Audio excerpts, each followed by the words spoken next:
Senhoras e senhores, bom dia. Solicitamos a todos ocuparem seus lugares e a gentileza de desligarem seus aparelhos celulares ou mantê-los em modo silencioso.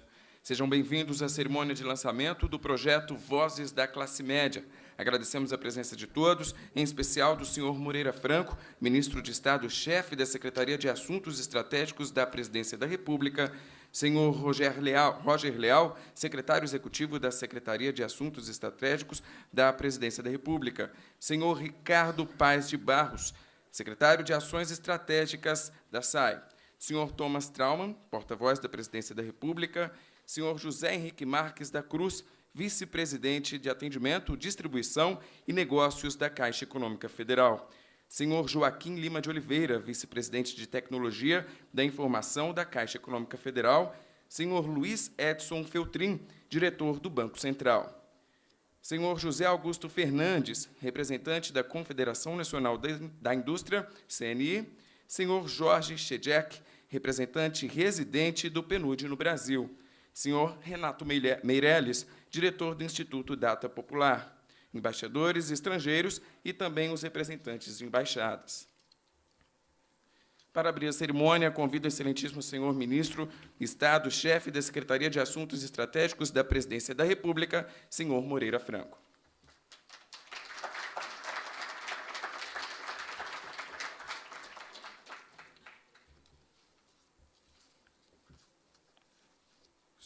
Excelentíssimos senhores embaixadores, meu prezado companheiro, amigo, fluminense, carioca, José Henrique Marques da Cruz, que é o vice-presidente da Caixa Econômica Federal, uma parceira nossa nesse projeto, meu querido amigo,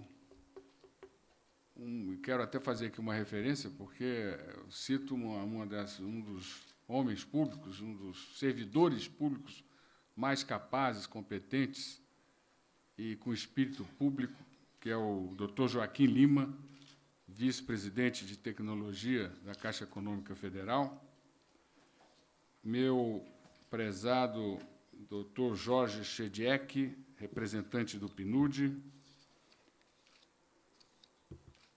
senhores membros do Conselho de Desenvolvimento Econômico e Social, senhor José Augusto Fernandes, representante da CNI, parceiro nosso nesse projeto, minhas senhoras, meus senhores, gostaria de citar aqui, na pessoa do Ricardo Paes de Barros e do Renato Meirelles, toda a equipe da SAI que trabalha nesse projeto.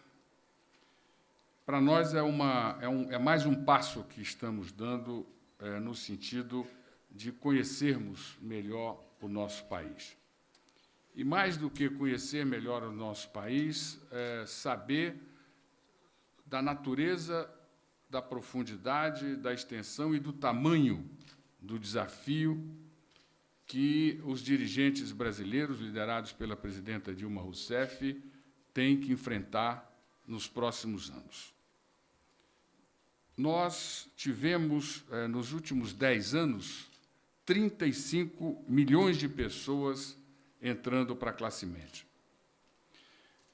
Em 2002, 38% da população compunha a classe média brasileira. Em 2012, somos 53% da população. Os senhores que aqui estão sabem do tamanho desta empreitada, desta realização, desse esforço de mobilidade, de transformação, de garantia de direitos ao cidadão. A pobreza no Brasil, nesse período, caiu de 27% da população brasileira em 2002 para menos de 15% em 2012. Saímos de 27% em 2002, 27%, para menos de 15% em 2012.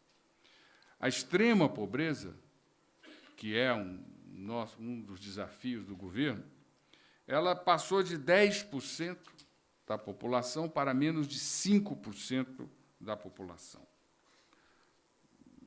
Os números não variam, mas certamente dentro de muito pouco tempo vamos ter um número definitivo, mas em torno de 18 milhões de empregos foram criados nesse período. 18 milhões de empregos. E exatamente esses 18 milhões de empregos formais, uma política correta, adequada, corajosa de salário mínimo, que deu ganhos reais acima da inflação aos trabalhadores brasileiros, a determinação do presidente Lula de, pela primeira vez na nossa história de política econômica, ele resolveu acreditar que era possível crescer e distribuir. Até então, a política econômica brasileira, com maior ou menor escala, ela acreditava, ela partia do pressuposto de que, primeiro, era preciso crescer o bolo para depois dividir. Foi com a ascensão do presidente Lula à presidência da República que nós conseguimos colocar em funcionamento uma orientação de política econômica nova, e isso fez com que nós pudéssemos, efetivamente, contribuir para que o aumento da renda, a diminuição da desigualdade, muito mais do que as políticas sociais, se juntaram para permitir essa grande mobilidade. A classe média brasileira, no ano passado, colocou mais de R$1 trilhão no mercado de consumo brasileiro. R$1 trilhão. Creio até que é bem maior do que o PIB de muitos países desenvolvidos. Nós, se fôssemos pegar a classe média brasileira como um país, pela sua capacidade de consumo, ela já estaria no G20. E se conseguirmos, e aí é o grande desafio de toda a equipe de governo, liderada pela presidente Dilma, se nós conseguirmos manter políticas que efetivamente garantam a consolidação deste imenso número de brasileiros e a possibilidade permanente de sua ascensão, daqui a 10 anos ela estará entre o G8, a classe média brasileira, pela capacidade de consumo.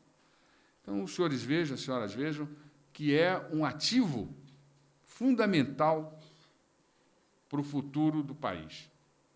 E esse ativo tem que ser conhecido. E conhecido para que as políticas econômicas e sociais elas tenham foco, elas possam efetivamente atender à diversidade que hoje é a grande marca de quem, no passado, lutava pela sobrevivência e poderia ser vista como um todo, e que hoje já luta para garantir uma vida digna para os seus filhos, uma vida melhor, para ter dinheiro, para ter um padrão de vida adequado. Ou seja, ela hoje busca o protagonismo. Por isso, esse projeto, nós precisamos conhecer. E aqui está uma pessoa que é jornalista, mas se dedicou a estudar, a conhecer, sabe o que é, da importância que tem você conhecer efetivamente um fato para compreendê-lo e dar seguimento a ele, que é o Thomas Trauman.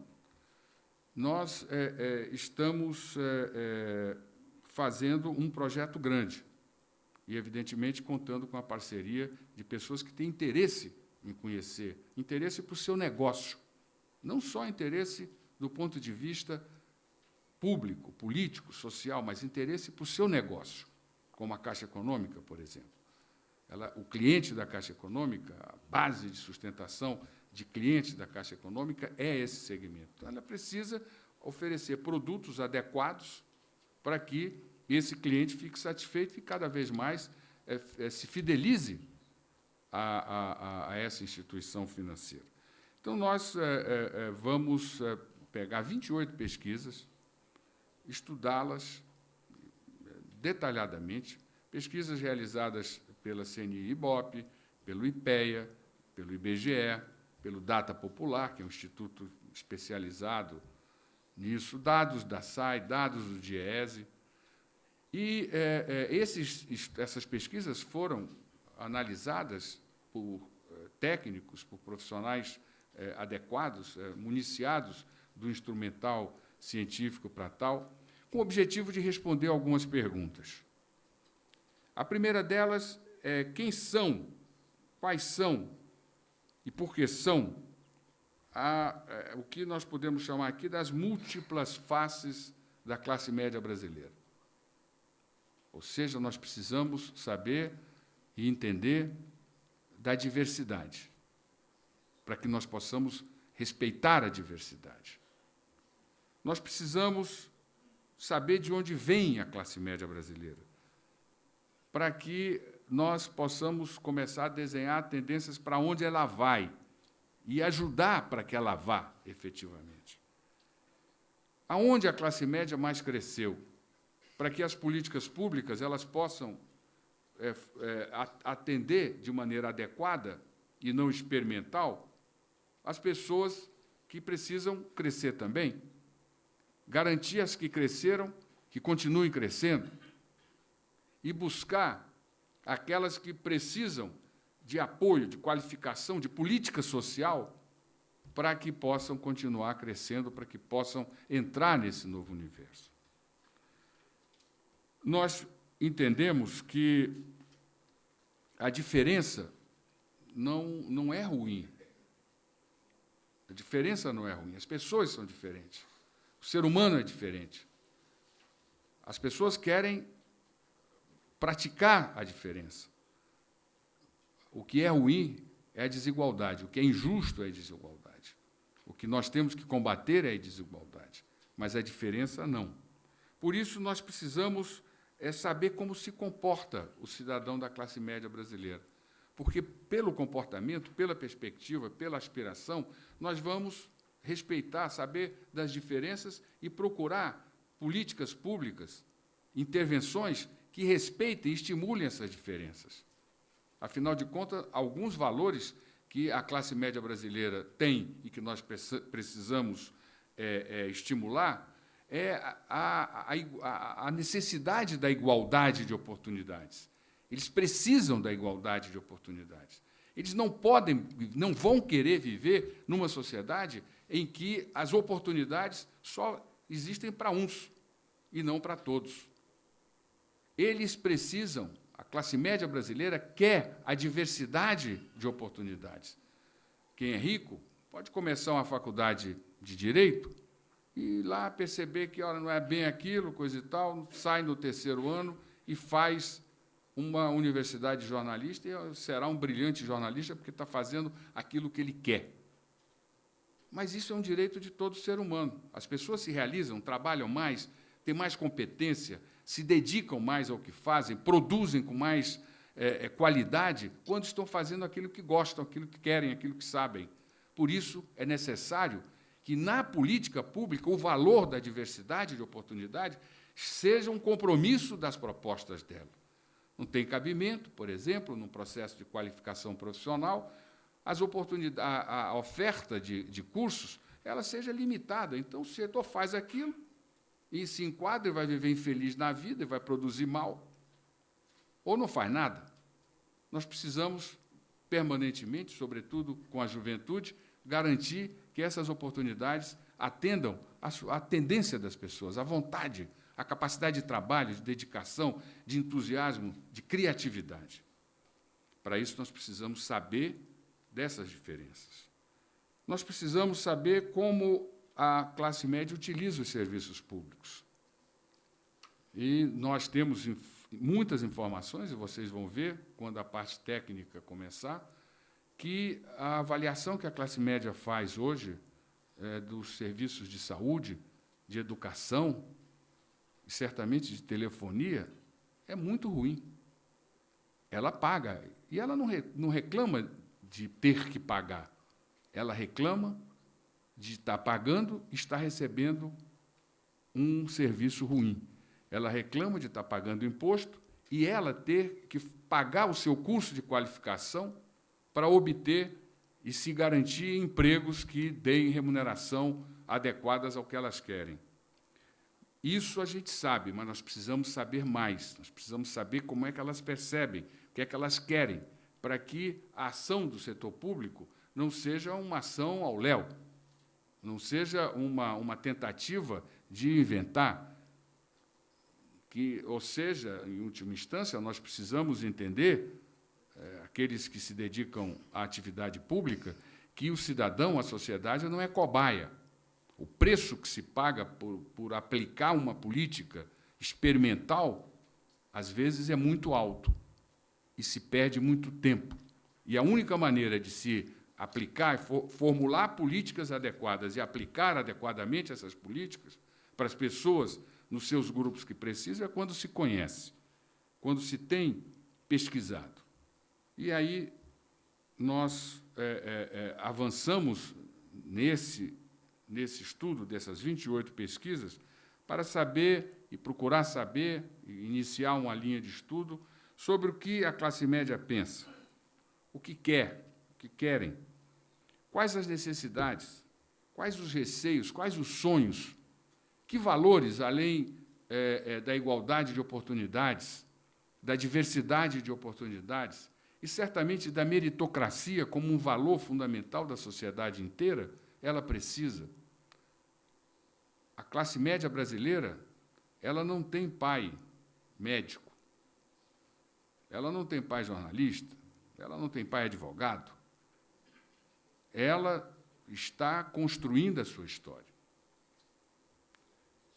Então, vocês já vão receber esse estudo hoje. É a primeira produção desse trabalho, para que fique claro que nós não estamos simplesmente com boas ideias, mas nós estamos querendo transformar as boas ideias em produto. O primeiro resultado, a primeira análise dessas 28 pesquisas, vocês já estão recebendo aí. E, de 2 em 2 meses, nós vamos ter a possibilidade de colocar nessa plataforma que estamos lançando hoje mais informações. Além disso, além dessas pesquisas, do acompanhamento das pesquisas que serão feitas pelo Data Popular, pela CNI, Ibope, pelo IPEA, pelo DIESE, pelo IBGE, nós vamos também fazer 2 pesquisas, uma pesquisa qualitativa e uma pesquisa quantitativa. A pesquisa quantitativa, nós vamos ter um universo de 10 mil entrevistados, o que é, estatisticamente, um universo muito consistente. E vamos procurar, ao longo de um período de 5 anos, acompanhar as mesmas pessoas, para que nós possamos avaliar e fazer uma curva, sabendo exatamente como as transformações estão se dando, para onde elas estão indo, quais as consequências na organização familiar, na vida, na percepção, na atitude diante do mundo, que essas transformações econômicas estão produzindo. Enfim, meus amigos, toda sociedade, toda comunidade, quando ela realiza um grande evento histórico, um grande fato, uma grande transformação, a sociedade toda ela se dedica a entender a transformação, a prestigiar a transformação, a qualificar a transformação, a transformar o esforço, o trabalho de dedicação para que essa transformação se transformasse em realidade efetiva. As civilizações, as sociedades que constroem civilizações fortes, grandes, democráticas, justas, com valores que dignificam a pessoa humana, elas cuidam desse fato, dessa participação, como um patrimônio cultural, um patrimônio histórico, uma referência da sua vida, da sua história. Sem nenhum exagero, e falo até não como membro do governo, mas como profissional, como sociólogo que sou, comecei minha vida na universidade, isto que nós estamos falando aqui, o objeto dessa pesquisa é um fato histórico neste país. Nós estamos tendo a oportunidade de viver uma transformação profunda, radical, que está mudando muito a vida da sociedade brasileira. E as indicações que nós temos é que vai mudar muito a vida da sociedade brasileira. E mudar só, não, no plano econômico. Não é mais um aumento de salário. É mudar no plano dos valores, é mudar no plano das atitudes, é mudar no plano do desempenho, é mudar no plano da relação política, é mudar no plano das cobranças, é mudar no plano das expectativas. É uma mudança que nós temos que começar a nos acostumar. Ela já está se dando. Os senhores veem televisão, os senhores veem novelas de televisão, os personagens, os cenários, o ambiente social já muda. Você vê, os senhores acompanham, as senhoras veem quais setores da economia crescem mais. São setores que atendem a esse segmento. Estão vendo que determinadas ações do governo já estão sendo obrigadas a olhar esse segmento de uma outra maneira. Ele, cada vez mais, deixa de ser objeto de política social para ser objeto de política econômica. E isso é uma transformação, em termos de políticas públicas, radical. Não é mais política social, assistência social, que vai garantir a mais da maioria da população brasileira, que antes estava na pobreza e na extrema pobreza, a capacidade de crescer, de se afirmar e de se desenvolver. Nós temos que ter políticas econômicas que elas não vejam só o BNDES, mas que elas vejam também educação financeira, que elas vejam o crédito, que elas vejam infraestrutura, que elas cuidem da educação, que elas cuidem da qualificação, que elas cuidem do emprego, da qualidade do emprego decente, ou seja, são valores que nós estamos sendo obrigados a incorporar no nosso universo de ação pública. E eu, então, encerro me lembrando de um fato que me impressiona sempre.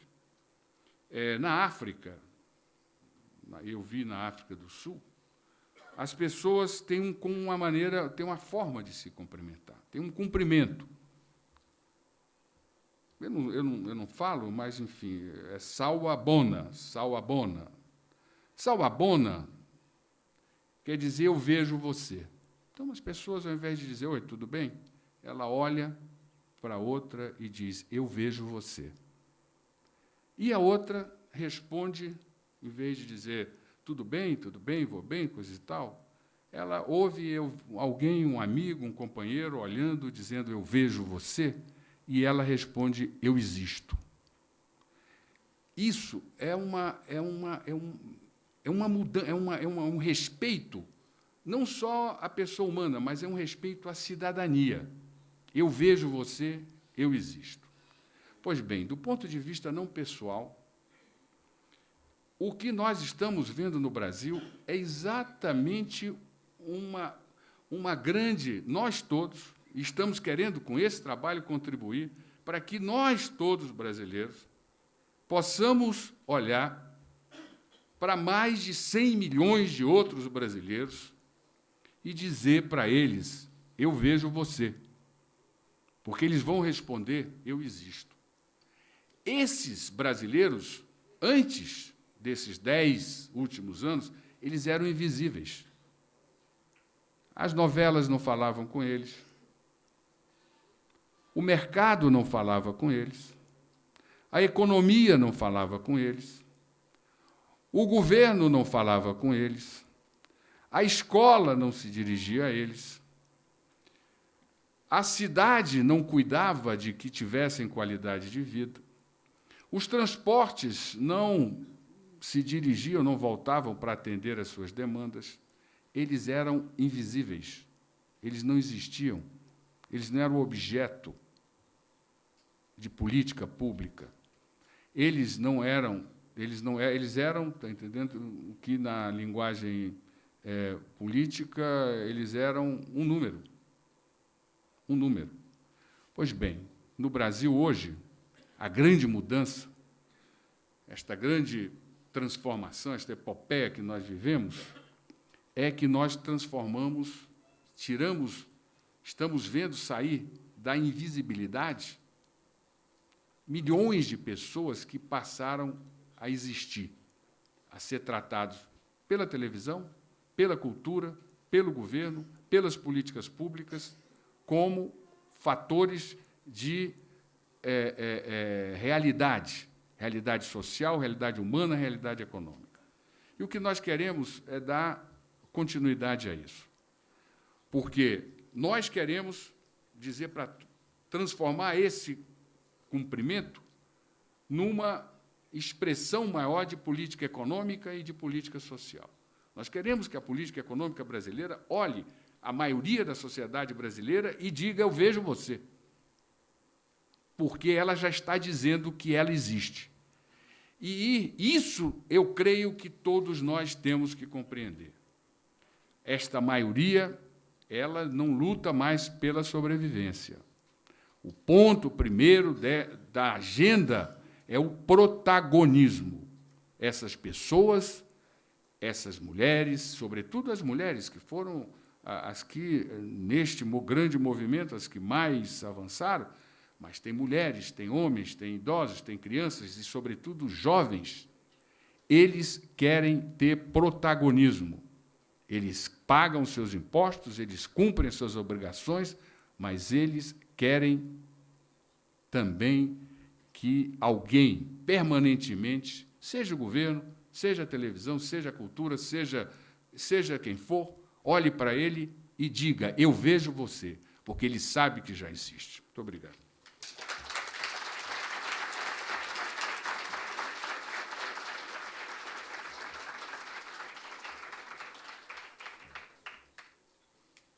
Assistiremos agora ao vídeo institucional do projeto Vozes da Classe Média.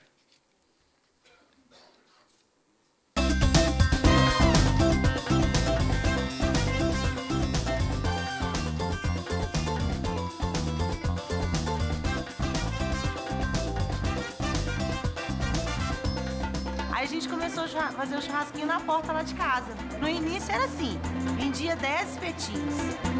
Aí cada dia que passava aumentava mais e mais. Você ter dinheiro, ter liberdade, ter o direito de comprar as coisas. Hoje em dia você trabalha com todos os seus direitos, né? Ser mais reconhecida, você tem mais valor. Hoje a gente está acabando de pagar o carro. Hoje tem computador em casa, né? Tem mais luxo, tem mais conforto. As crianças estão numa escola melhor.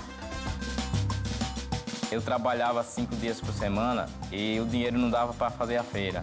Aí eu pensei o que era que eu fazia para mudar. Daí eu comecei a plantar uns canteirinhos de verdura. Depois eu comecei a crescer a plantação. Mudou muito na minha vida, mudou muita coisa. Eu já comprei uma parabólica, tenho essa motinha, que fui sempre crescendo aos poucos. Meu filho é um garoto inteligente e eu estou trabalhando e tentando juntar um dinheirinho para futuramente eu poder pagar uma faculdade para ele. Eu sou brasileiro, sou casado, eu tenho 4 filhos, eu sou feitor de obras. Eu coordeno carpinteiro, armador, pedreiros, serventes. É uma emoção muito grande a hora que você chega na obra de manhã, você envergando um uniforme, o nome de uma empresa, um símbolo de uma cidade. A qualidade de vida melhorou 100%, coisas que a gente só comprava uma vez por mês, agora come-se quase todo dia. Meus sonhos, o primeiro deles, me tornar um mestre de obra, que é aumentando o meu ganho, aumenta a qualidade de vida da família. O segundo e mais importante de todos mesmo é ver minhas crianças todas formadas. As sempre tive vontade de voltar a estudar, e eu não voltava porque não tinha jeito, né? E aí de bordadeira passei a ser costureira. Porém, eu fazia uma pequena parte, que é a modelagem e a montagem das peças. Da minha profissão, estava meio limitado, não tinha como eu crescer mais. Voltar a estudar agora, por quê? Porque eu queria crescer. Esses são retratos de um novo Brasil. Um Brasil que cria oportunidades para pessoas como a Carla, a Luciana, o Mazurkiewicz, o José Luiz e outros 35 milhões de pessoas que ingressaram na classe média nos últimos anos. Essa é a nova cara da classe média brasileira, que já corresponde a 53% da população. Uma classe que tem características próprias e que tem muito a dizer sobre seus interesses, necessidades e expectativas de serviços públicos, como qualificação profissional, crédito produtivo, educação, saúde, saneamento, segurança e muito mais.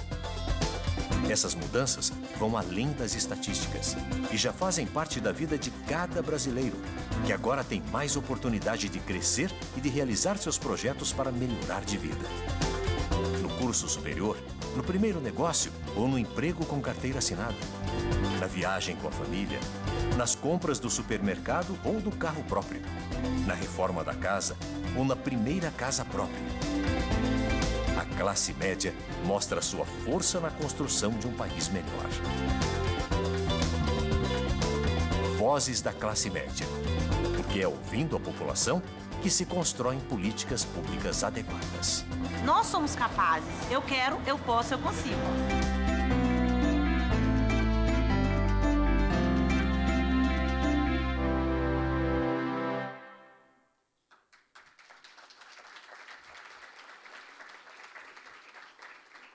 Convidamos para fazer uso da palavra o senhor secretário de Ações Estratégicas da SAI, Dr. Ricardo Paes de Barros.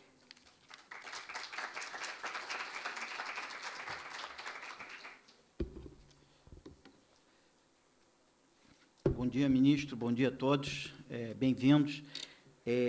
Como o ministro colocou, e esse pequeno filme mostra, a nossa classe média é o resultado de uma profunda e histórica transformação na sociedade brasileira. O que eu vou fazer aqui é um pouco relembrar a gente sobre essa transformação. Na sequência, a Diana e o Renato vão falar um pouco sobre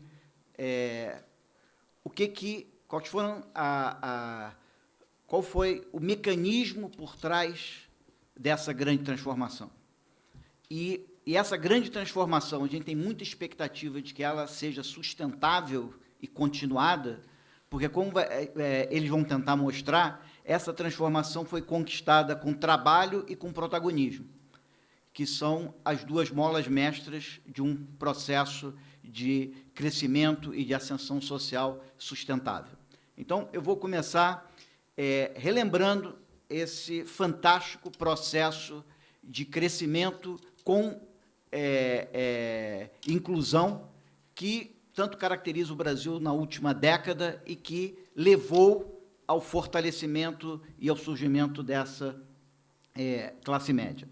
Esse gráfico mostra a evolução do tamanho da classe baixa no Brasil, que inclui tanto os pobres quanto os não pobres mais vulneráveis.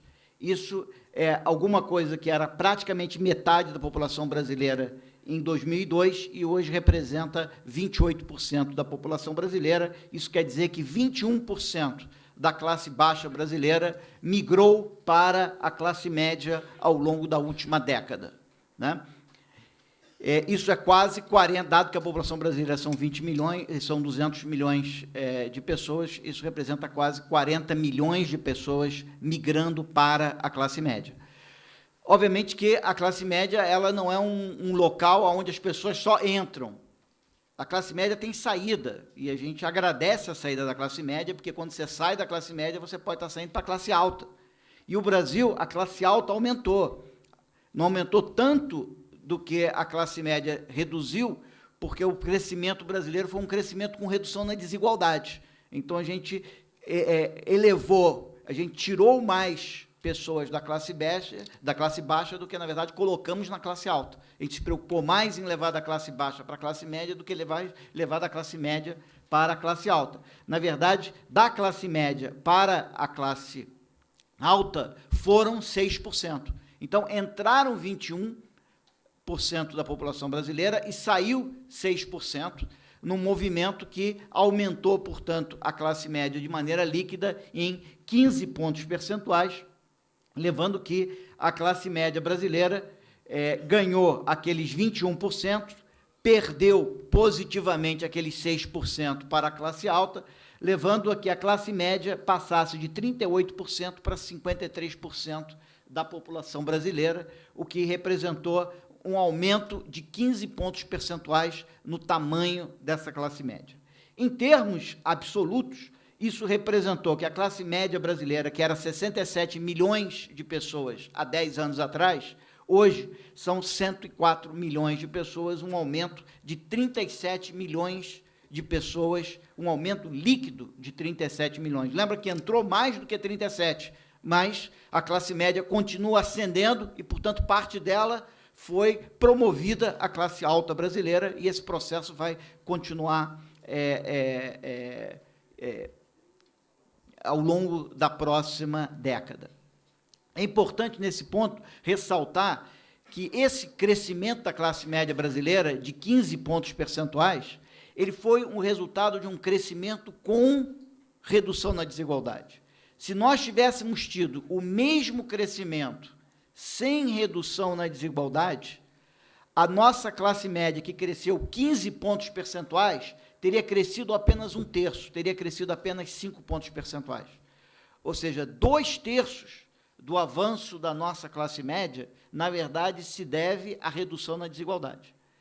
Tanto é que a gente tem uma previsão de que em 2022, se nós continuarmos com o mesmo processo de crescimento inclusivo que a gente tem tido, nossa classe média vai chegar a 57%. Só tem que, se a gente crescer à mesma velocidade, sem redução na desigualdade, a classe média vai ficar parada. Ou seja, é muito importante, como o ministro colocou, a redução da desigualdade, porque a classe média, o fortalecimento da classe média depende dessa redução na desigualdade.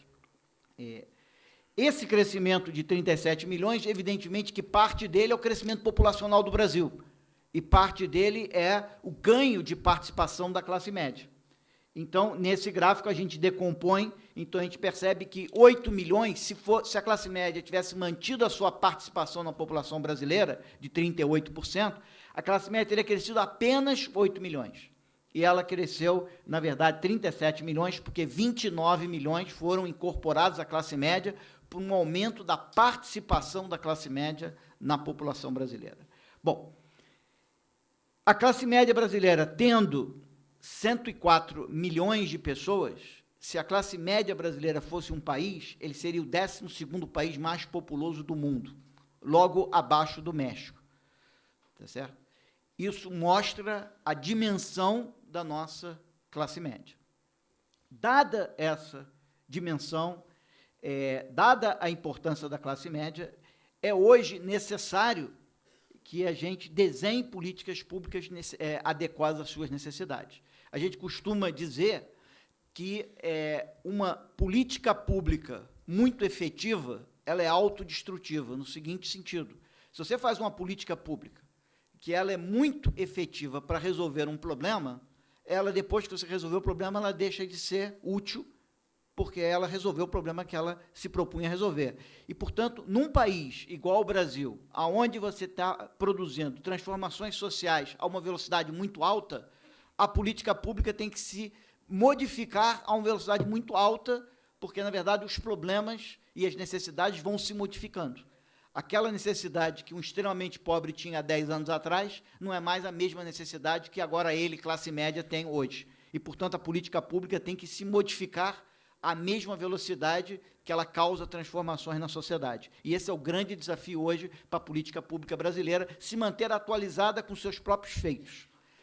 E, portanto, nós precisamos desenhar as políticas públicas e, para isso, nós precisamos conhecer e escutar os interesses, visões, percepções, valores, atitudes, receios e anseios dessa classe média. Para isso, a SAI, em parceria com a Caixa e com o PNUD, criaram esse projeto chamado Vozes da Classe Média, que busca exatamente identificar o que a classe média necessita e espera das políticas públicas brasileiras. Mas o que significa escutar as vozes da classe média? O ministro colocou isso com bastante clareza, eu vou repetir muito rapidamente. Em primeiro lugar, saber as faces da classe média. Quem são essas pessoas? Né? Um dos resultados fantásticos é de que quase que 80% dos novos membros da classe média, na verdade, são negros. Então, você tem, na verdade, uma crescente diversificação da classe média brasileira. Em segundo lugar, significa a gente documentar o que essa classe média pensa e o que ela quer. Isso a gente está analisando de duas maneiras. A gente está, de uma maneira, perguntando diretamente para ela e, de outra maneira, observando o comportamento dela. Perguntando, você quer colocar o seu filho na escola pública ou privada? Em segundo lugar, vendo se ela coloca na escola pública e na escola privada. E, em terceiro lugar, como o ministro ressaltou, é fundamental a gente identificar quais foram os mecanismos e os instrumentos que levaram essa classe, que hoje é a nossa classe média, a ascenderem à classe média. E, mais do que isso, instrumentos, oportunidades, que mecanismos elas necessitam para continuar esse processo de ascensão e, eventualmente, nós vamos perder parte dessa classe média e vamos celebrar para a classe alta brasileira. E vamos fortalecer a classe alta. Pode ser que daqui a 10 anos nós vamos estar fazendo um seminário sobre a ascensão e o fortalecimento da classe alta brasileira, porque a classe média vai estar sendo consumida por agora uma nova política para a classe média, tão efetiva quanto foi a nossa política de combate à pobreza.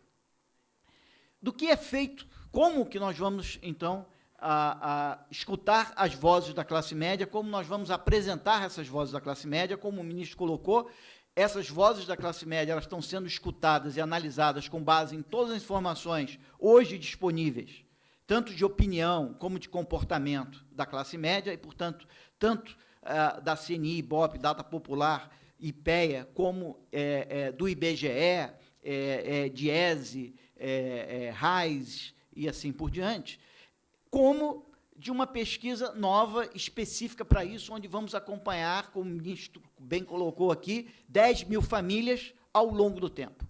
Porque esse acompanhamento longitudinal ele é fundamental por uma razão muito básica.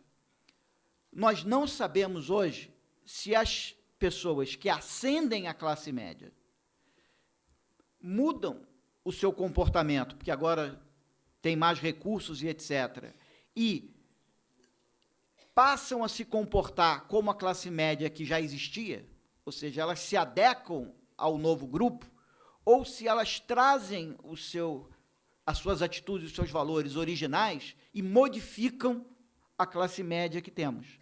Então, nós não sabemos hoje, exatamente porque não temos essas informações longitudinais, se as atitudes que nós temos hoje da nossa classe média são as atitudes históricas dessa classe média, são atitudes que foram modificadas por essa ascensão desse grupo de quase 40 milhões de brasileiros que passaram a integrar essa nova classe média. Na medida em que essa classe média é arejada por novas pessoas, isso modifica o valor dessas classes médias, dessa classe média, ou essa classe média modifica os valores das pessoas que migram para ela. Para isso, eu preciso acompanhar pessoas ao longo do tempo, e o projeto é acompanhar 10 mil famílias durante 5 anos. Bom, em seguida, eu passo, então, a palavra para a Diana, que vai falar para a gente sobre a importância do trabalho para a ascensão dessa classe média, e depois o Renato vai falar sobre o protagonismo dessa classe média, que ela chegou aí por seu próprio esforço e pela busca pela visibilidade. Muito obrigado.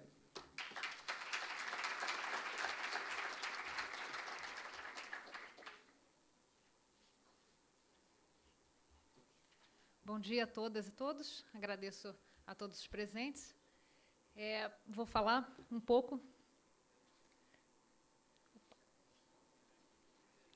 aqui sobre os mecanismos de ascensão entre as classes.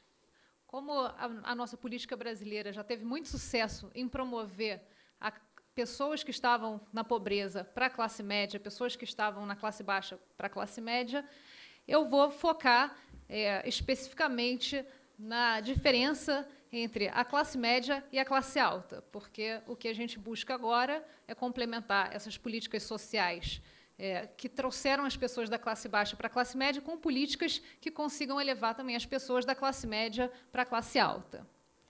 Bom, a primeira pergunta é: de onde vem a diferença na renda entre as classes? Nessa tabela, a gente tem... Opa, desculpa, eu vou voltar aqui um pouquinho, só para apresentar a diferença enorme que tem ainda de renda familiar per capita média em cada classe.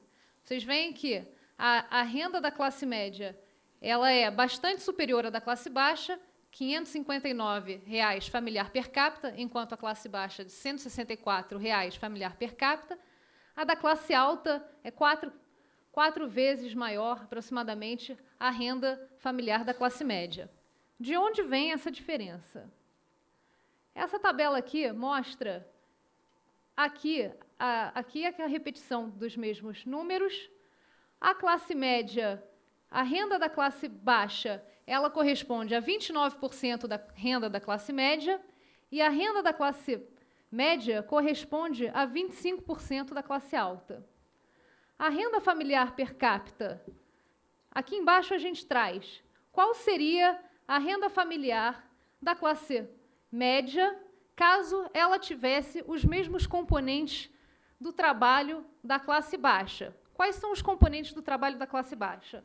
São a taxa de ocupação, né, quanto da população em idade ativa, quantas pessoas estão ocupadas, composta também pela renda do trabalho, composta pelo número de horas trabalhadas.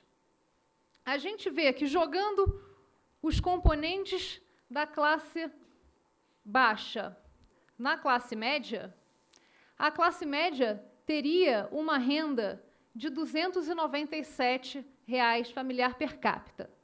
Opa, desculpa. Esse pedacinho aqui.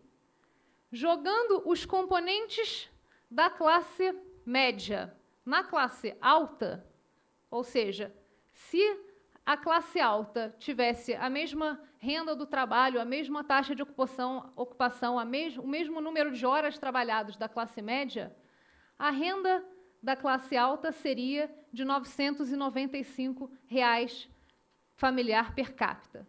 Isso mostra o peso do trabalho como um fator determinante na renda familiar das três classes.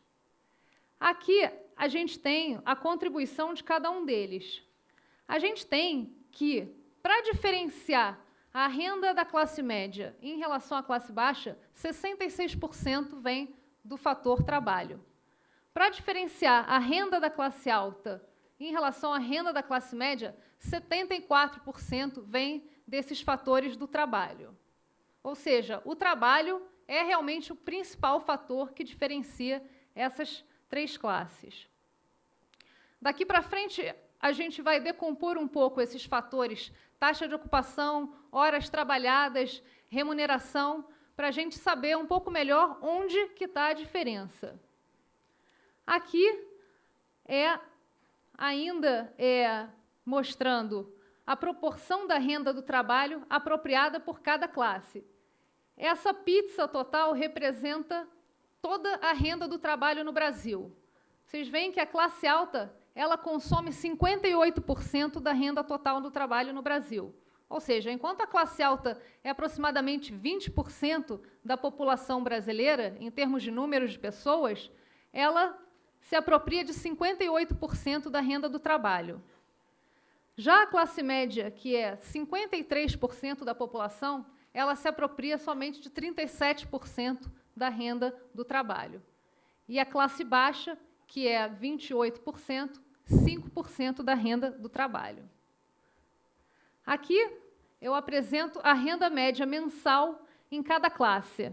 tá, a gente vê, novamente, tomando só a renda do trabalho, como que a renda da classe alta é muito maior ainda é muito maior a renda da classe média. Então, vamos ver de onde vem essa diferença.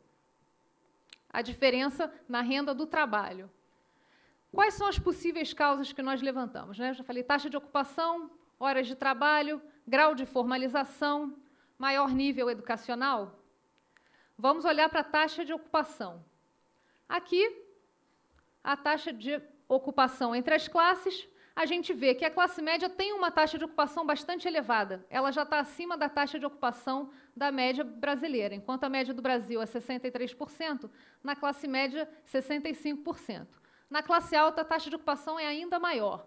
Mas, ou seja, aumentando a taxa de ocupação da classe média, provavelmente ainda vai aumentar a sua renda, mas ela já, em relação à média brasileira, já está muito bem posicionada.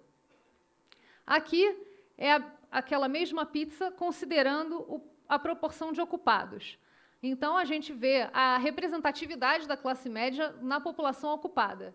Essa pizza inteira, então, são todos os ocupados do Brasil. Dentre toda a população ocupada, ou seja, toda a população trabalhadora no Brasil, 57% está na classe média, revelando assim, uma identidade muito forte entre classe média e trabalho. Vamos ver se são as horas de trabalho que explicam a diferença. Bom, nas horas de trabalho, a diferença entre a classe média e a classe alta é muito pequena.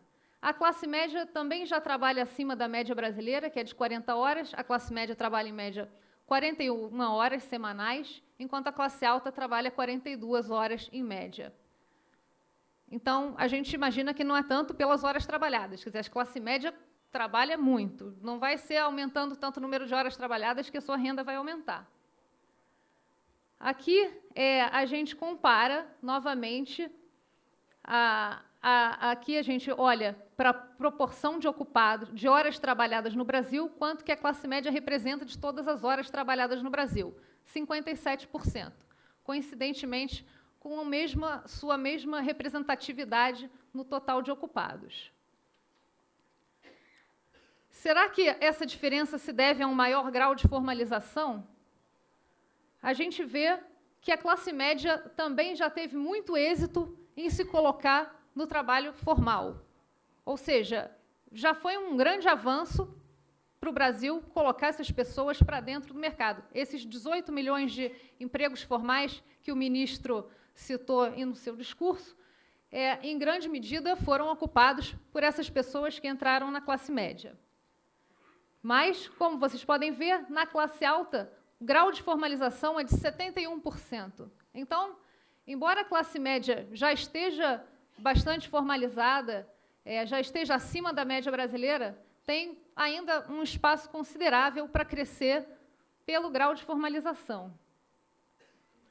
Aqui a gente mostra a proporção de trabalhadores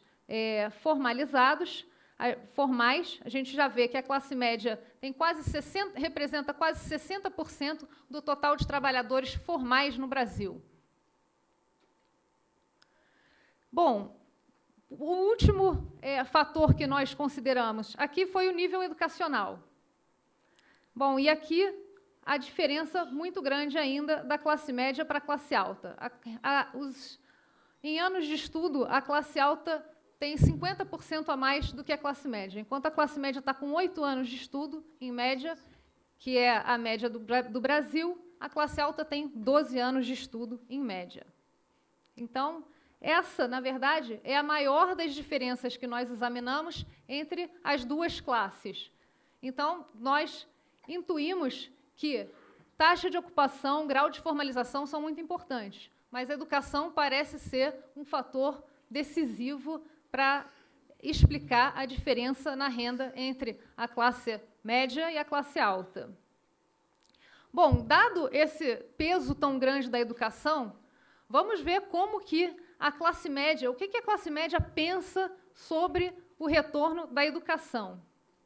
Como que as diferentes classes percebem o valor da educação. Aqui é um resultado da pesquisa de opinião que a CNI Ibope nos ofereceram, nós fizemos a tabulação para as nossas 3 classes e nós vemos que a classe média ela já tem uma percepção diferenciada em relação à classe baixa do retorno da educação para o desenvolvimento do país. Isso aqui é o percentual de pessoas que considera que a educação é um fator muito importante para o desenvolvimento do país. Vocês veem que 62% da população considera a educação um fator muito importante. Acima da classe baixa, mas ainda aquém da classe alta.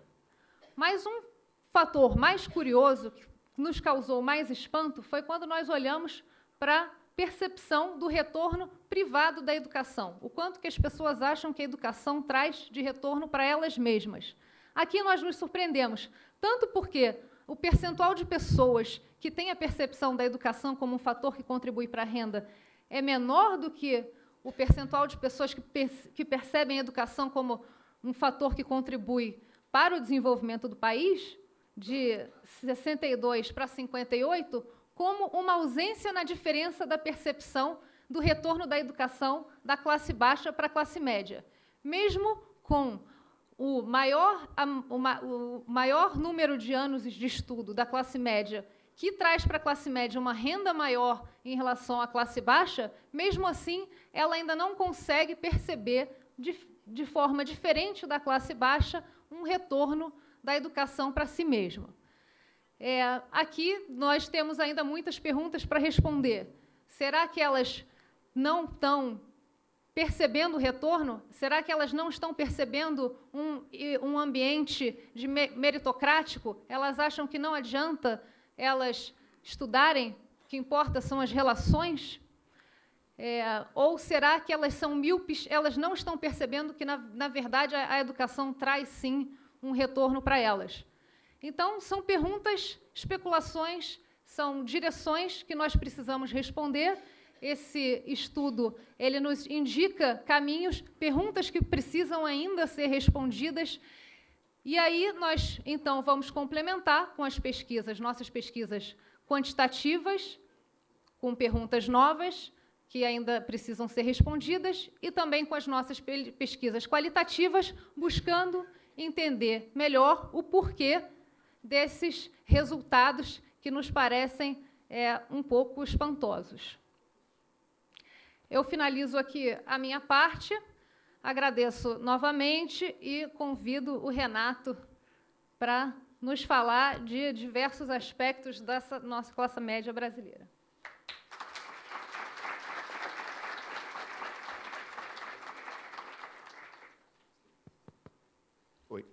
Oi. Tudo bem, pessoal? Eu tinha me programado para falar aqui, assim, certinho, mas eu achei que eu não consigo. Bom, em primeiro lugar, muito bom dia. Ministro, é um prazer, um privilégio poder contribuir para o projeto Vozes da Classe Média. E nós separamos, para dividir com vocês, o que nós chamamos de 4 dimensões da classe média brasileira. O Ricardo Paes de Barros explicou para a gente muito bem sobre o tamanho da classe média brasileira. A Diana mostrou a importância que o trabalho que a educação teve para a consolidação da classe média brasileira e o quanto que o investimento na educação pode ser a porta de saída da classe média para a ascensão para a elite. Mas o convite que eu queria fazer para os senhores e para as senhoras agora é entender que atrás de todos esses números existem pessoas. Existem mais de 100 milhões de brasileiros que acreditem, são muito mais do que um número, são muito mais do que uma simples constatação estatística. A primeira dimensão da nova classe média brasileira, nós demos o nome de ascensão, esforço e determinação. A classe média acredita que o Brasil melhorou e que sua vida melhorou ainda mais. Uma das frases que as vozes da classe média nos dizem: graças a Deus não falta trabalho. Se o Brasil melhorou, minha vida e a da minha família melhorou mais ainda. Com suor e com muito esforço, eu estou conseguindo transformar sonho em realidade. Quando você pergunta para os brasileiros hoje se ele considera que hoje a sua vida está melhor, igual ou pior do que no passado, 6 de cada 10 brasileiros não tem dúvida nenhuma de dizer, olha, a minha vida melhorou. Eu consigo ter hoje coisas que eu não tinha antigamente. E talvez esse legado da melhora de qualidade de vida seja uma das grandes boas heranças que nós tivemos no país nos últimos anos. Mas essa resposta não basta.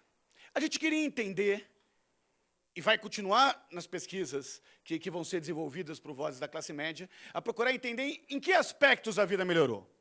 E o que nós vimos? Que quando nós perguntamos sobre os aspectos pessoais da vida das pessoas, 56% acham que a saúde melhorou, 55% acham que até a sua vida afetiva melhorou.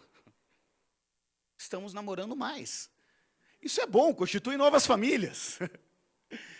Quando você pergunta se o ambiente próximo a ele, ou seja, a sua cidade e o seu bairro melhoraram, 50% consideram que sim. Que a sua cidade e que o seu bairro estão melhor do que eram no passado. 46% acham que, do ponto de vista de aspectos econômicos, 46% na média está melhor, a sua vida financeira e a sua vida profissional. Apenas 9% da classe média acha que a sua vida financeira está pior. Apenas 10% da classe média acha que a sua vida profissional está pior do que no passado. E depois vem o Brasil melhorou e o mundo melhorou. O que é importante nós entendermos disso? Que as pessoas acham que quanto mais próximo estão os aspectos de melhora de vida dele, maior a relação com a melhora de vida. Que a melhora de vida está diretamente vinculada a um esforço próprio, a um suor próprio nisso. Bom, o segundo ponto tem a ver com consumo e qualidade de vida. O que nós vimos? A ampliação do consumo tangibiliza, torna palpável a melhora de qualidade de vida da classe média brasileira. Eu acho que essa frase nos ajuda a entender essa dimensão. Tenho cartão, cheque e crédito na praça. Comprei uma máquina de lavar que me tirou do tanque, e as 2 horas a mais de sono que eu ganhei comprando uma moto e não tendo que pegar ônibus, eu perco pensando em como vou conseguir pagar tudo isso. Mas com a ajuda de Deus e uns bicos, sei que vou conseguir honrar meu nome e alcançar novas conquistas. Eu estou dizendo isso porque muitas vezes, do ponto de vista de política pública, a dimensão do consumo é subestimada. As pessoas falam, olha, mas vai ter um superendividamento da classe C. Como que ela vai comprar uma máquina de lavar em 2 anos? Quem já tem máquina de lavar não sabe a resposta, mas quem lava roupa no tanque todo dia sabe que ela não vai esperar 2 anos guardando dinheiro para comprar uma máquina. Nós perguntamos para um consumidor que tinha acabado de comprar uma moto. Por que ele tinha comprado essa moto em 3 anos? Por que ele não esperou, guardou o dinheiro para comprar a moto à vista? E por isso pagar mais barato? Esse brasileiro da classe média virou para mim e falou, olha, faz tempo que você não anda de ônibus, né? Porque se você andasse de ônibus todo dia, que nem eu, você ia entender por que eu não vou passar 2 anos guardando dinheiro para comprar minha moto. Eu quero minha moto agora. Então, o consumo, de fato, torna palpável a melhora de qualidade de vida desses brasileiros. A classe média brasileira vai movimentar em 2012 R$1 trilhão. R$1 trilhão. Se a classe média brasileira fosse um país, ela estaria no G20 do consumo mundial. Portanto, como muito bem disse o ministro Moreira Franco, política pública para a nova classe média não tem mais a ver com política assistencial, tem a ver com política econômica. Política econômica porque seria o 18º maior país com consumo do mundo. O 18º maior país. Nós estamos discutindo na manhã de hoje como desenvolver políticas públicas do 18º maior país em consumo do mundo.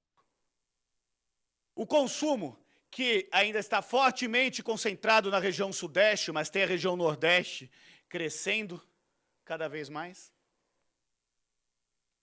E um consumo que cada vez está mais presente nas instituições financeiras, nas instituições bancárias.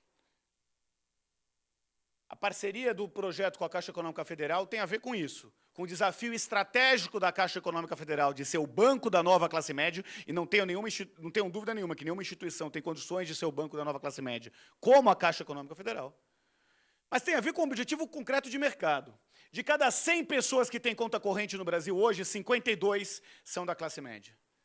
De cada 100 pessoas que têm caderneta de poupança, 52 são da classe média.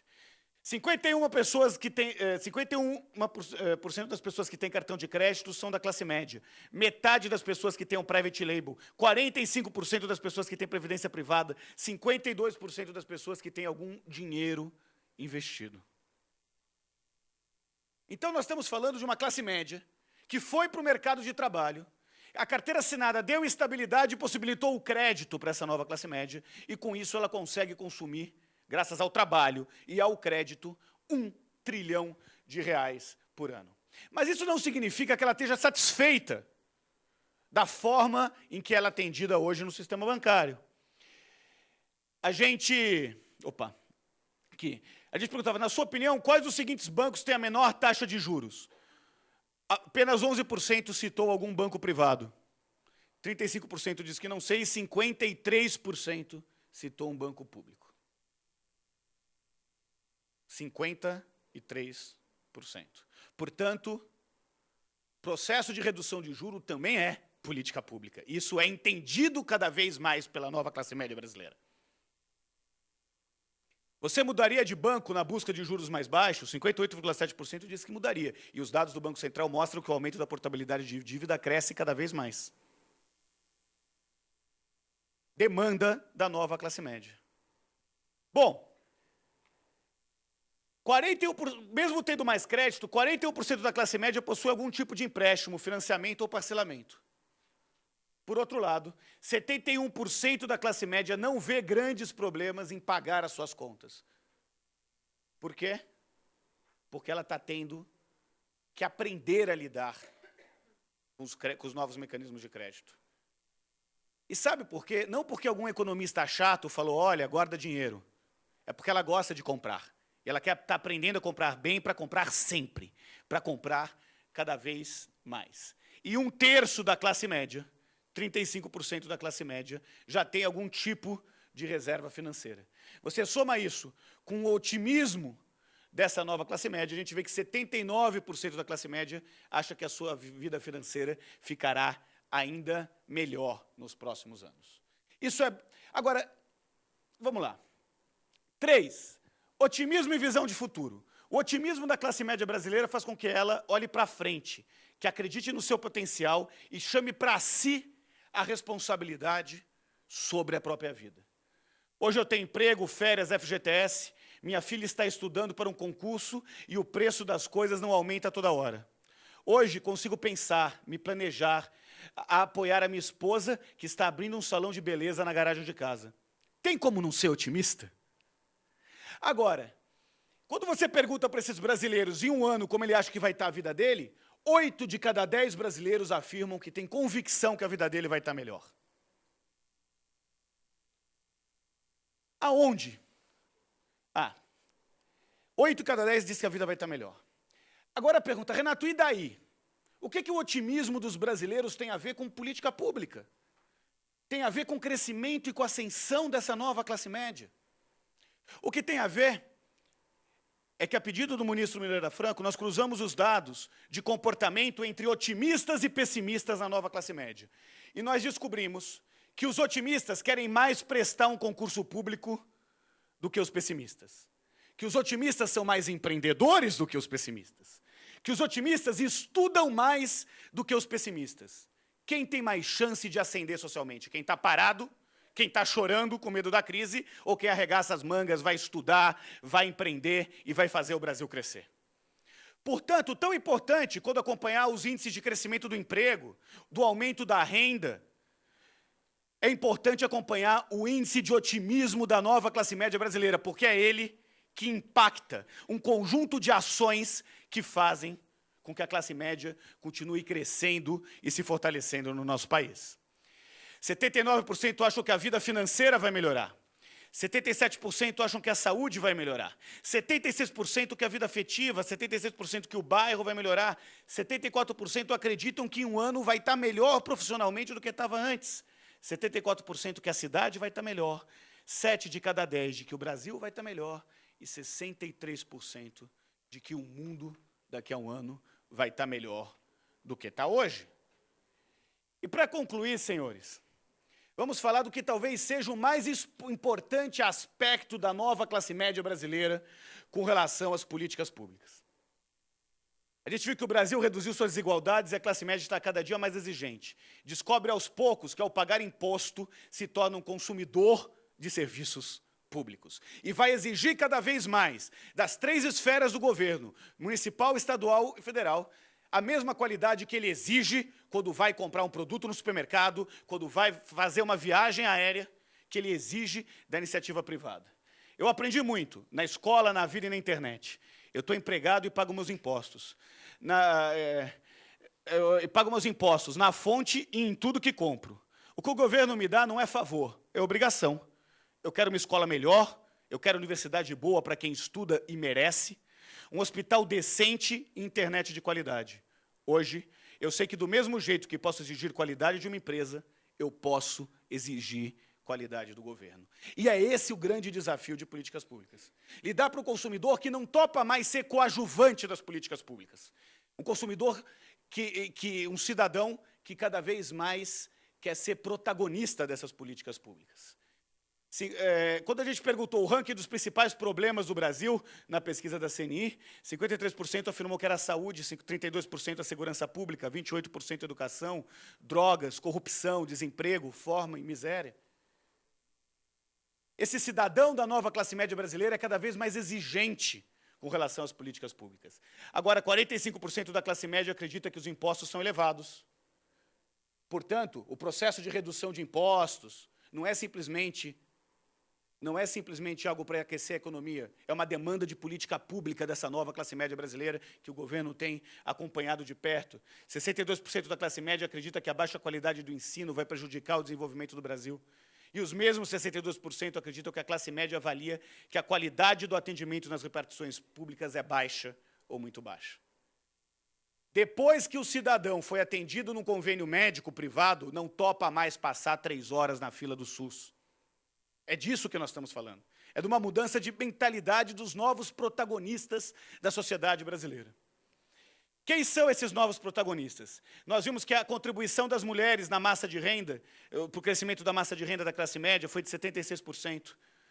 Das pessoas do Nordeste foi de 123% contra os 57% do crescimento da média da massa de renda no Brasil. Os negros passaram a contribuir mais para a massa de renda da nova classe média do que os brancos. Então, quando você pega os negros, as mulheres, as pessoas do Nordeste, eles passam a ser novos agentes, novos protagonistas dessa política pública. E eu queria chamar a atenção, para encerrar, em dois aspectos importantes que têm que estar no horizonte próximo do desenvolvimento de políticas públicas. Em primeiro lugar, a importância da mulher. Na classe média, na última década, as mulheres da classe média cresceram em 13%. As mulheres em idade de trabalho, de 16 a 60 anos na classe média, cresceu 19%. O número de mulheres com carteira assinada cresceu 59% na nova classe média brasileira.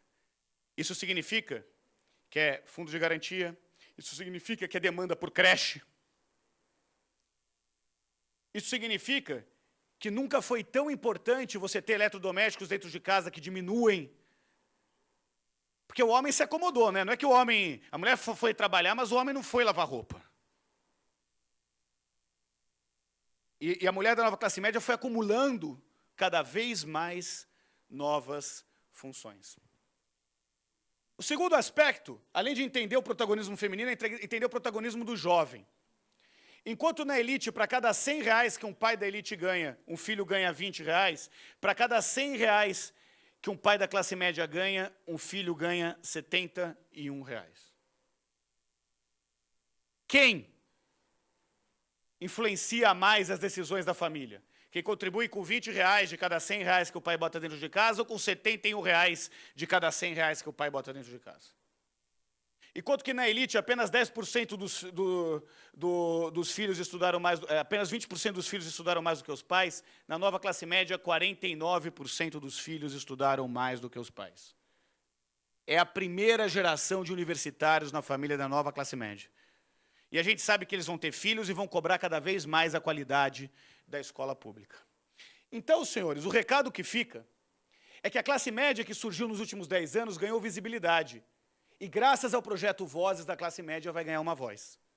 Mais do que nunca, é a classe média a protagonista desse novo Brasil.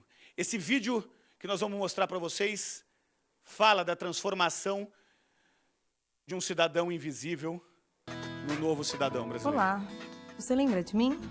Não tá me reconhecendo? A gente se conhece faz tempo, já nos vimos em vários lugares. Na loja de roupas que eu trabalhava, nossa, você era tão exigente. Baixava a loja toda em cima do balcão, até encontrar a blusa que você queria. Um dia, te encontrei no cinema e elogiei a blusa que você comprou comigo, mas você não me reconheceu. Trabalhei também de caixa no mercado perto da sua casa. Quando eu dizia o valor da conta, nossa, você sempre reclamava. Mas, de novo, você não guardou o meu rosto. Nos vimos no salão de beleza que você frequentava, no quarto de hotel que eu arrumava, na oficina de costura, na doceria, na calçada que eu varria quando você passava. Um dia eu fui trabalhar de frentista no posto de gasolina. Quase achei que você me reconhecia, mas era pro meu corpo que você olhava. Cuidei de você quando você era criança e ajudei a sua mãe a cuidar da casa. Limpei sua mesa no escritório, marquei hora para você no consultório, preparei seu lanche na cozinha do bar, cuidei dos seus filhos quando você foi trabalhar, atendi você na feira, na farmácia, na padaria. Mas são tantas pessoas na vida da gente. Como guardar minha fisionomia? Mas algo mudou nos últimos tempos e vejo você me olhando diferente. Você está me vendo entrar na faculdade, está me vendo viajar de avião, comprando o que mostrou na publicidade, com cartão de crédito, carnê de prestação. E você quer saber o que ando fazendo, onde me informo, o que ando lendo. Resolveu pesquisar o meu gosto, prestou atenção no meu rosto. Nossa, que sensação incrível! Deixar de ser invisível e saber que agora a minha história também fica guardada na sua memória. Senhores, o nosso desafio é dar voz a um consumidor, a um cidadão brasileiro da nova classe média. Dar a voz e o peso a essa voz que 53% da população merece ter. Dia 13 e 14, lançaremos o segundo caderno, lá em São Paulo, no WTC, lançaremos o segundo caderno da Vozes da classe média. E hoje a mensagem que fica é que não dá para desenvolver políticas públicas sem prestar atenção no que pensa, no que diz, mais do que isso, no que exige a classe média brasileira. Muito obrigado pela atenção de vocês.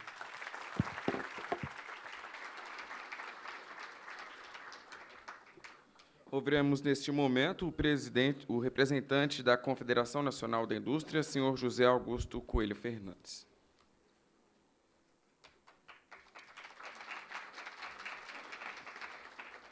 Muito bom dia, senhor ministro, senhoras e senhores. Acredito que os dados, as apresentações, foram muito eloquentes, sobre esse interessante mundo, em transformação, tanto do ponto de vista econômico, e político. A CNI vem, já há alguns anos, preocupada, em entender, esse mundo. Em 2010, nós lançamos um livro sobre a classe média com Bolívar Lamounier e Amaury de Souza, que faleceu, inclusive, recentemente, para tentar entender, esse novo mundo. E o que é que motivava, esse nosso trabalho? Basicamente, duas questões. Primeiro, entender, esse mercado, entender as características desse mercado, porque as nossas empresas precisavam ter, informações. Nós percebemos que as empresas estavam remodelando, os seus modelos de negócios e precisávamos trazer informação para, quer dizer, as direções estratégicas das nossas empresas. E a segunda razão era compreender o que essas pessoas estavam pensando, quer dizer, qual era a sua visão de mundo, porque a CNI tem uma agenda de transformação para o país, nós temos uma agenda de modernização do país, e nós queríamos checar o quanto essa agenda tinha receptividade, quer dizer, nesse ambiente, quer dizer, em transformação, nessas pessoas que estavam ascendendo, quer dizer, no país, e esse foi, digamos, esses são os dois propósitos que nós temos, quer dizer, em acompanhar, quer dizer, esse trabalho. E aí eu descubro que existe almoço grátis, porque nós fazemos as nossas pesquisas, quer dizer, para a população, e aqui a equipe do Ricardo vem, debruça nesses números, né, trabalha eles, e ele vai nos dar muito mais informação do que nós temos. Então, esse, digamos, é um resultado bastante interessante, quer dizer, dessa parceria que a CNI está fazendo, quer dizer, com a SAI. Então, nós, em nome da CNI, eu gostaria de cumprimentar a SAI por essa iniciativa e dizer que estamos juntos nesse trabalho. Muito obrigado.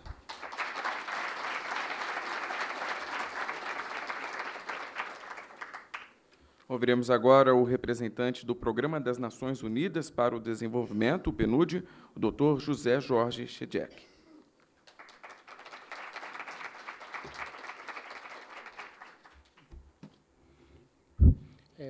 Senhor Ministro, autoridades, embaixadores, colegas, parceiros, o Brasil virou nos últimos anos um exemplo a nível mundial de sucesso das políticas sociais. Nossa administradora dizia há um tempo à presidenta Dilma que um dos principais assuntos que temos relativo à nossa cooperação com o Brasil é a demanda que temos de outros países de conhecer mais das práticas, das políticas do Brasil. E o ênfase, geralmente, é o extraordinário sucesso das políticas de combate à pobreza.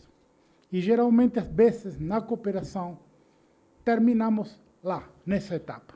Saíram da pobreza, presto, ficam invisíveis para nós também.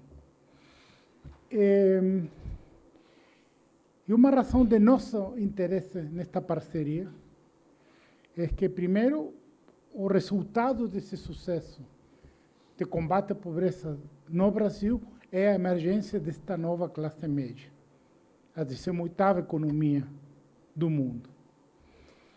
Ao mesmo tempo, essa nova classe média também está emergindo em muitos outros países, afortunadamente, emulando o modelo brasileiro de política econômica e de política social inclusiva. E esse novo grupo, no mundo que está virando de classe média, gera, como disseram muito bem, um novo pacote de demandas de política pública, política econômica, política social, resposta do setor privado, etc. Então, para nós, no PNUD, mantendo esse interesse de conhecer melhor a experiência brasileira para compartilharmos com outros países do mundo, foi de muito interesse para nós ficar associados com esta iniciativa. Ao mesmo tempo, o Brasil tem características muito especiais no sentido de virar análises em política pública, tornar análises em política pública. De fato, estamos muito orgulhosos que muitas análises que fizemos com pessoas como Ricardo Paes de Barros nos anos 90, princípios deste século, foram os que geraram muitas das políticas sociais que deram tão bons resultados. O Brasil tem, então, essa capacidade analítica e essa capacidade de virar análise em política pública. Então, nesse sentido, e a dimensão brasileira da nossa parceria é apoiar essa melhora da qualidade da compreensão da classe média brasileira para adaptar essas políticas públicas a essa nova realidade. e, obviamente, nos interessa também compartilharmos essa experiência a nível global. E fazemos isso com uma plena confiança, que, assim como o Brasil foi e é esse extraordinário exemplo de luta contra a pobreza. E não podemos esquecer que a presidenta, lembrando o que hoje não falamos muito, esse setor debaixo do gráfico, o Brasil tem assumido um compromisso de eliminar a pobreza absoluta para o ano 2015. Poucos países têm assumido esse nível de compromisso, de comprometimento com objetivos assim. E então, essa nova política do Brasil, aí mantendo o combate à pobreza extrema e calibrando as políticas públicas e também a resposta do setor privado, da sociedade civil, dos fornecedores a esta nova realidade da classe média, vai ser novamente outra revolução, estou seguro, na próxima década, neste grande país. Então, muito obrigado desde a comunidade internacional pelo exemplo do Brasil e confirmamos nosso interesse em manter, aprofundar esta parceria para os próximos anos. Muito obrigado.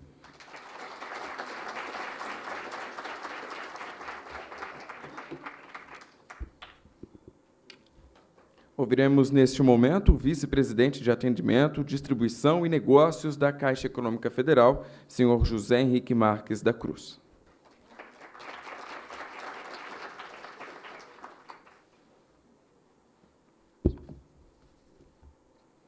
Bom dia a todos e a todas.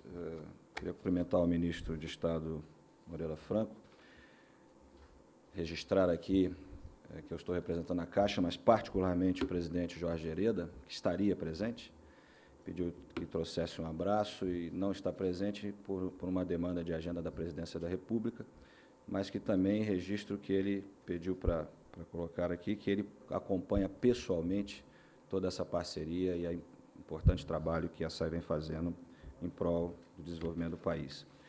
Queria cumprimentar todos os presentes e também registrar a presença da Beth, né, nossa diretora de desenvolvimento empresarial, e em nome dela cumprimentar todas as mulheres, que têm um viés importante na nova classe média. E a Beth, ministro, ela é a responsável na Caixa, direta por desenvolver a estratégia empresarial junto com todas as nossas áreas, em prol de produtos e serviços adequados a essa nova classe média que estamos hoje aqui conhecendo cada vez mais, né? Todos esses números que o Renato, o Ricardo e a Diana nos trouxeram, traz para a Caixa dois viés de pensamento. Um, olhando para o retrovisor, né? O Renato falou aqui das políticas públicas que foram implementadas nos últimos anos, e a Caixa tem, olhando para o retrovisor, um grande orgulho de ter participado ativamente, já que somos o principal agente de política pública do governo, e vemos que essas políticas públicas literalmente trouxeram desenvolvimento e criaram, realmente, uma condição diferenciada para a população. A Caixa participa, como eu disse, de todas as políticas públicas do governo, é o principal agente. Eu posso registrar duas aqui, que para nós, com certeza, fez uma grande diferença, nós, brasileiros, o programa Bolsa Família, né, que tem 13 milhões de pessoas no programa, mas que nós vemos uma saída do programa ativa. As pessoas que entraram no programa nos anos passados já saíram do programa ascendendo a nova classe média. E outra, o Minha Casa Minha Vida, o projeto Minha Casa Minha Vida, lançado no governo Lula e a presidenta Dilma Rousseff capitaneando aí o programa em continuidade.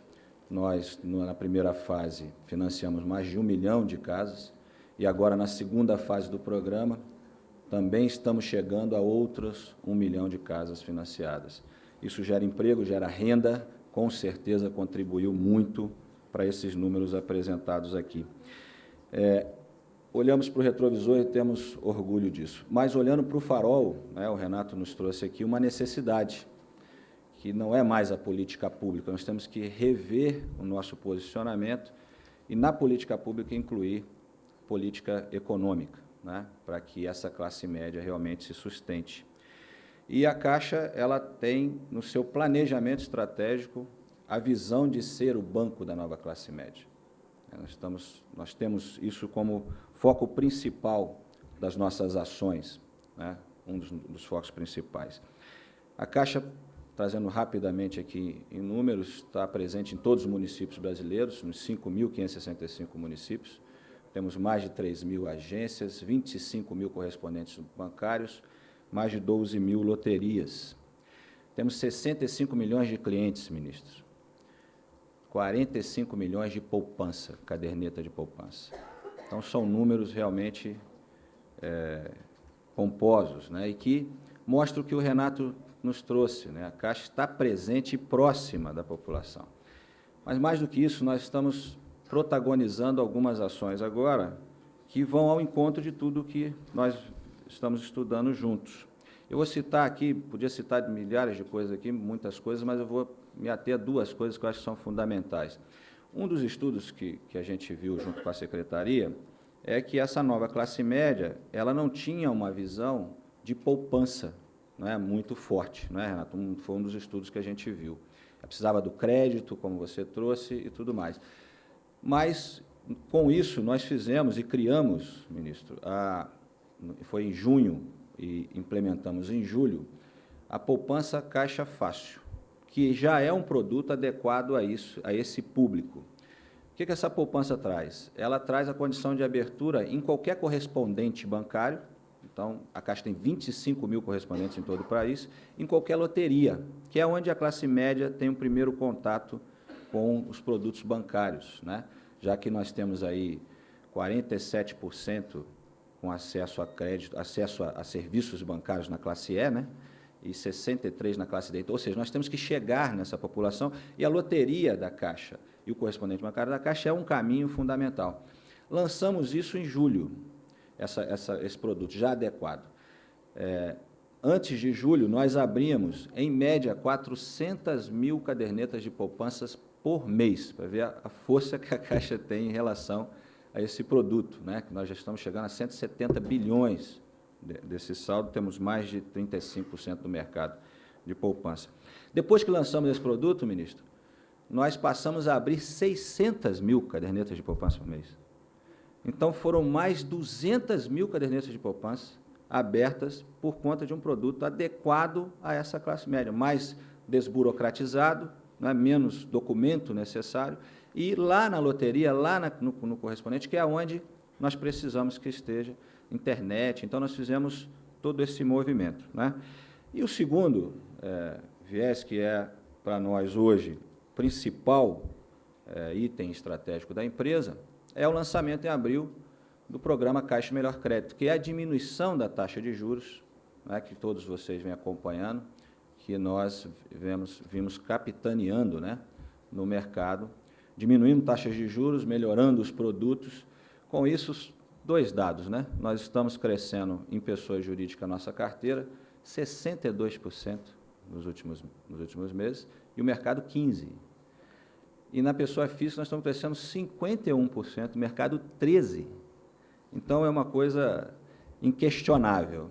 E esta semana nós lançamos, só para concluir, também pensando nesse público, mostrando que nós fazemos muito mais do que crédito, nós estamos buscando o caminho de sustentabilidade, né? Não é o crédito pelo crédito, é o crédito com acesso ao consumo para melhorar a vida. Então, nós lançamos nessa semana, segunda-feira, o crédito com pausa. O que é isso? É pensar na população, na família, na empresa. Todos nós, em algum momento, temos necessidade de rever o orçamento do mês, porque teve algum gasto extraordinário, ou até nos apertamos em algum momento ali, né? Início do ano, todos nós compramos material escolar, ou vamos pagar o IPTU, ou uma empresa que precisa aumentar o estoque, às vezes, né, precisou rever o seu caixa. Nós lançamos essa semana o crédito com pausa, que é a possibilidade de quem tem um crédito na Caixa, uma vez por ano, falar: este mês eu não pago a prestação.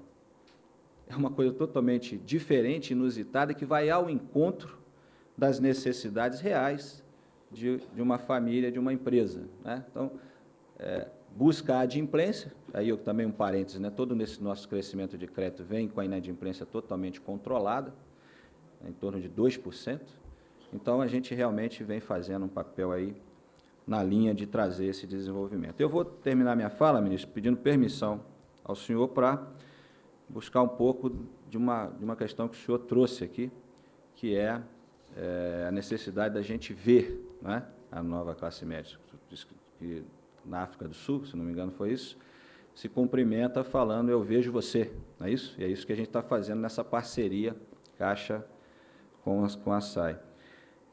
Eu li uma vez que na China, que nós cumprimentamos falando se você está bem, né? Tudo bem com você? É assim que nós cumprimentamos no Brasil, né? Então, a gente fala, está tudo bem, você está bem, é assim que a gente cumprimenta. E eu li uma vez que na China, esse cumprimento existe, mas com uma entonação diferente. Você vê a pessoa e fala, você está bem. Então, você afirma que ela está bem. Então, eu estou trazendo a sua fala dizendo, precisamos ver a classe média, eu vejo a classe média e garantir que ela esteja bem. Então, a Caixa quer aqui trazer o nosso compromisso com o Ministério, com a Secretaria, de estar cada vez mais vendo a classe média, entendendo a classe média e trazendo condições, produtos e serviços adequados para que possamos garantir que ela esteja bem hoje e no futuro. Então, muito obrigado, bom dia a todos.